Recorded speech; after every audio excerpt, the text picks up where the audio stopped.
ଶୀତ ଦିନେ ଗୋଡ଼ ଫାଟୁଛି ଘରେ ସ୍ତ୍ରୀ ସିଆଡ଼ୁ କହୁଛି କ'ଣ ଦାଦା ହଁ ପୁତୁରା ବୁଝିଲ ଦାଦା ଆଜିକାଲି ଛୁଆ ଉପା ଜମି ବିକି ଦଉଛି ଖାଇ ପିଇ ଇନ୍ଦ୍ର ଚନ୍ଦ୍ର ମାନୁନାହାନ୍ତି। କ'ଣ ଆଉ କହିବୁ ଛୁଆଙ୍କ କଥା ଆଉ କ'ଣ କହୁଛୁ। ଆଉ ବୋପା ଖଟରେ ଖାଇଲେ ମା ମଠରେ ଶୋଇଲେ ଆମ ଭଳିଆ ସିନା ଖଟିକି ଖାଇଲେ ଚଡ଼ିରୁ ଧଡ଼ି ଛିଡ଼ିଯିବ। ଆରେ ଦାଦା ଚଢ଼ିବ ତ ଧଡ଼ି ନଥାଏ ଶାଢ଼ୀର ଥାଏ। ଗୋଟେ କଥାକୁ କହିଲି ତତେ ଆଜି ଯାଏଁ କାହାଠୁ ଟଙ୍କାଟା ବାବାରେ ଖାଇନି।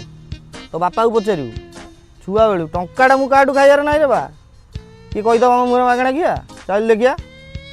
ତୁ ପୁତୁରା ପୁଅ ଭଳିଆ ହବୁ ତତେ କହୁଛି ଆଇଛ ସେ ମିଶାମିଶି କହନି। ଟଙ୍କାଟା କ'ଣ ଆଠେଣା ବି କିଏ ଦେବ ଟୋଟାଲି ଖାଇବୁନି। ଆବେ ତୁ ଓକାତ କାହିଁ ମାରିବୁ ବୁଝୁଛୁ। ପୁଅ ଜମି ଆଜି ରେଷ୍ଟି ହେଇଗଲା କାଉଣ୍ଟର ଆଡ଼େ ଯାଉଛି ଆସୁନେ ଯିବା ଦି ଦିଟା ବିୟର ପିଇଦେବ ମୋ ତରଫରୁ।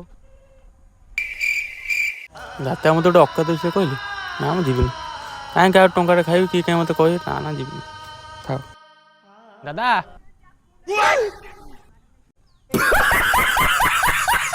चूतिया बनाया तुमको। ପୁତୁରା ଆଉ ଓକାତ ଫୋକାତ ରହିଲା ଚୁଲିରେ ଆମେ ଚାଲୁ କାଉଣ୍ଟର ଦାଦି ପୁତୁରା ଦିଟା ବିୟର ମାରିକି ଆସିବୁ ଚାଲ। I love you.